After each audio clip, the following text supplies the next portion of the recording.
caros irmãos e irmãs que estão presentes nesse culto de louvor e adoração a Deus, um culto de Páscoa, denominado culto da ressurreição.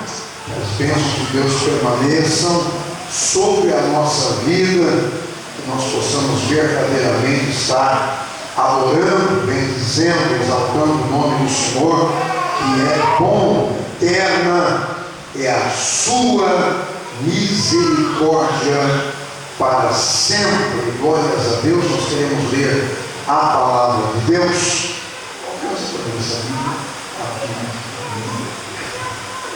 Vamos ler a palavra de Deus, aproveitar que vocês estão em pés, para nós darmos base ao que vamos falar nessa oportunidade. Vocês vão lá para o segundo livro da Bíblia, que é o livro de Êxodo. Tem o Gênesis e depois tem o Êxodo, não é? Aí vocês vão para o capítulo 12, Êxodo, versículo 21. A palavra de Deus está dizendo: chamou, pois, Moisés a todos os anciãos de Israel e disse-lhes: escolhei e tomai-vos cordeiros para vossas famílias e sacrificai a Páscoa. Podem sentar, por favor, em nome do Senhor Jesus. Nós estamos comemorando hoje, além da ressurreição de Jesus, a gente também comemora a Páscoa. E Páscoa passou a existir de um período na história para cá, e que não tem exatamente nenhuma relação com a ressurreição de Jesus. A ressurreição de Jesus foi uma mera coincidência de acontecer na Páscoa, no dia de Páscoa. Há muitos anos atrás, alguns milênios atrás, quando na África, um país que é conhecido na Bíblia e também secularmente, muito conhecido como Egito, um país que se tornou uma potência bélica mundial. A Bíblia relata que um homem existiu lá nesse país, que foi o Moisés, que é chamado tirado das águas, porque ele foi socorrido, quando a sua mãe o colocou nas águas do Nilo, e é por essa razão vem o nome Moisés. E eles estavam vivendo na 12ª dinastia, a 12ª realeza, e Deus havia dado uma ordem para Moisés, nessa época da 12ª dinastia do Egito, para que Moisés tirasse o povo que estava preso dentro da nação do Egito, que era o povo de Israel. Os filhos de Jacó estavam presos, estavam escravos dentro da nação de Israel, aliás, da nação do Egito. Israel dentro do Egito estava sendo rei naquela época Ramsés, que era muito conhecido de Moisés, porque ele havia sido criado junto com Moisés. Afinal de contas, Moisés foi criado no intuito de ser o faraó do Egito. Ele foi criado para sentar-se no trono do Egito, mas ele descobriu que não era egípcio e era judeu, e então ele abandonou os egípcios e ficou junto com os judeus. Deus ordenou que Moisés liderasse a saída do povo de Israel, ou os filhos de Jacó, do Egito. Deus então, usando Moisés e Arão, eles falam com Ramsés, com o rei, o Órion do Egito, o Deus do Egito. Para todos que conhecem história, sabem do que é que eu estou falando. O rei do Egito naquela época, ele não queria ser só rei, ele queria ser o Deus do Nilo, ele queria ser o Deus adorado, ele queria ser adorado pelas pessoas, e era adorado pelas pessoas. Ele tinha, achava que tinha poderes para dar vida e tirar vida. Achava que era realmente um bambambam, o Órion do Egito, o Deus do Nilo.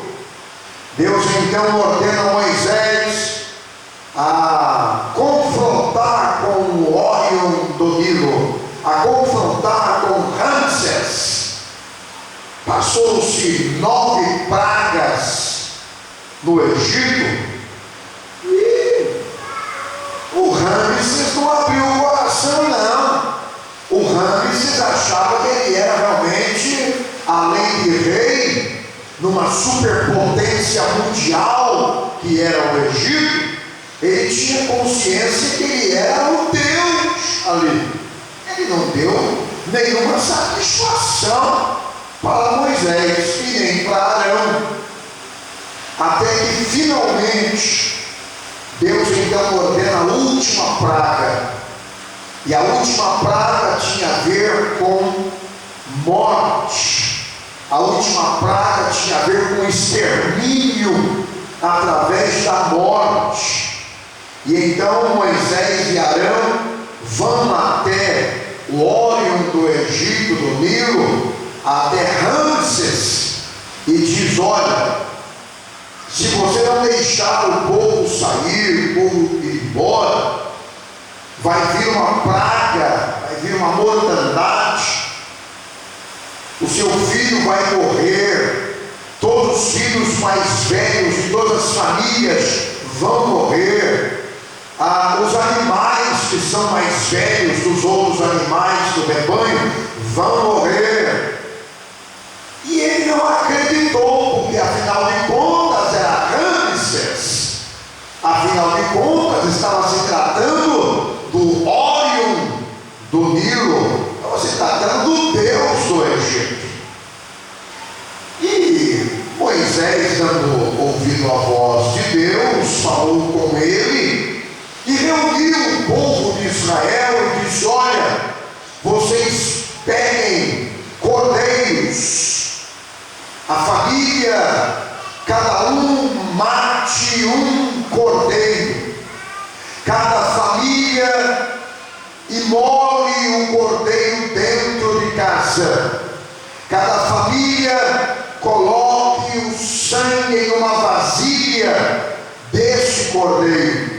Nenhum hebreu fique sem a presença do cordeiro. E então passou-se uma ordem dentro da cidade chamada Gósen, no Egito, que era o lugar onde moravam os filhos de Jacó, o povo de Israel. Todos eles então obedeceram, e eles então prepararam o cordeiro, prepararam as ervas amargosas. Mas o Ramsés não acreditava que a morte viria sobre o Egito. Ele acreditava que assim como ele reverteu todas as demais situações, todas as 9 pragas anteriores passadas diante dele, ele conseguiu reverter a situação. Ele achava que também iria reverter esta situação. Então Moisés disse para o povo de Israel: vocês fiquem dentro de casa, não saem para fora, mas antes vocês assinalem na verga das portas que vocês são hebreus, vocês são de Deus, vocês são filhos de Jacó, que vocês são descendentes de Abraão, e que Deus tem pacto com Abraão. Então Deus vai livrar vocês, mas só vai livrar vocês se tiver sangue na verga das portas de vocês. Assim eles fizeram.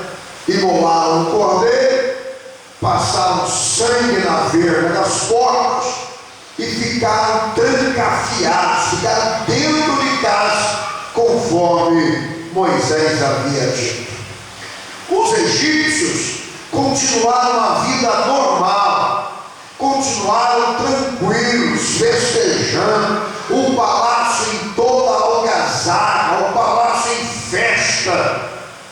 Mas o tempo foi passando, a noite foi adentrando, e de repente, à meia-noite, conforme foi predito e dito por Moisés, o anjo do Senhor desce na terra do Egito, e o anjo do Senhor começa a passar por cima da potência mundial que era o Egito. O anjo do Senhor, ele visita a casa de Ramsés, ele visita o palácio do deus Órion, do deus Nilo, ele visita o palácio daquele que diz que tinha poder para dar a vida e para tirar a vida.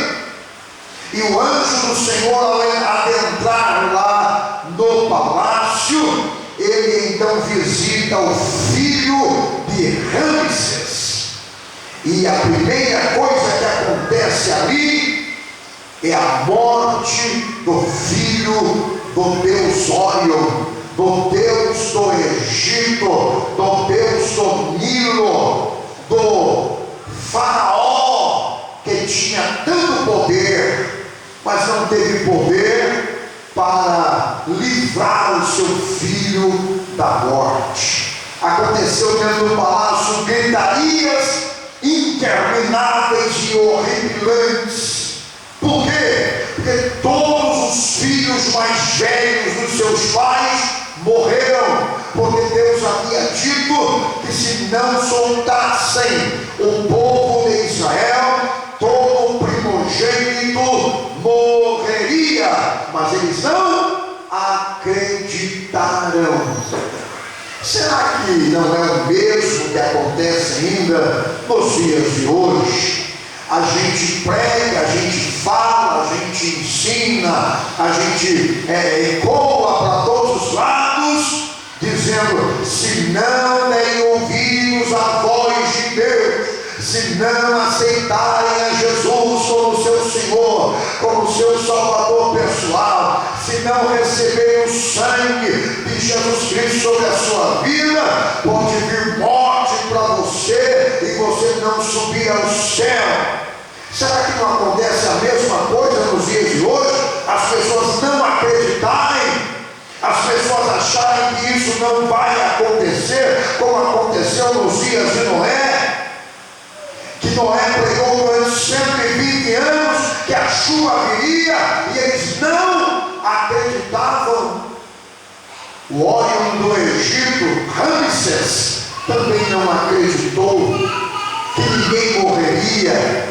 Entretanto, o anjo do Senhor passa sobre a terra do Egito e vai retirando a vida de todos os primogênitos, porque em todas as casas dos egípcios não tinha nenhum sinal de sangue de cordeiro. Mas quando ele entra no vilarejo, na cidade de Gósen, e ele começa então a ver todas as casas assinaladas como sangue, ele só passa por cima das casas, ele não entra na casa. Houve livramento, ele só passou por cima, e daí vem a palavra hebraica passar significa passagem por cima para não matar. O anjo passou por cima da terra do Egito e não via nada na casa, e entrava na casa, então matava primogênito. Mas ao entrar na terra de Gósen, não matou nenhum primogênito de judeu, porque eles tinham obedecido a voz do Senhor nosso Deus. Por isso veio a palavra Páscoa. Páscoa passou a ser comemorada a partir daquela noite, a noite em que os primogênitos judeus não morreram, a noite que antecedeu a liberdade dos judeus para a terra prometida. A partir daí, os judeus e os cristãos também agora, unidos, comemoram Páscoa. Liberdade, libertação do povo de Israel do Egito. As verdades sobre a Páscoa é muito importante a gente dizer. Primeiro, ninguém falou sobre coelho. Coelho não foi mencionado para comemoração de Páscoa. Cacau, eu não sei nem se tinha naquela época, mas não foi mencionado o cacau que faz o chocolate. Páscoa se comemora com cordeiro ou com coelho? Deus mandou que a Páscoa seria sempre lembrada através de um cordeiro. Mas nós temos um inimigo de Deus, um inimigo voraz de Deus, chamado Satanás, diabo, que ele sempre quer fazer tudo que seja contrário ao que Deus estabeleceu. Então Deus disse: comemorem com cordeiro. O diabo diz: será com coelho.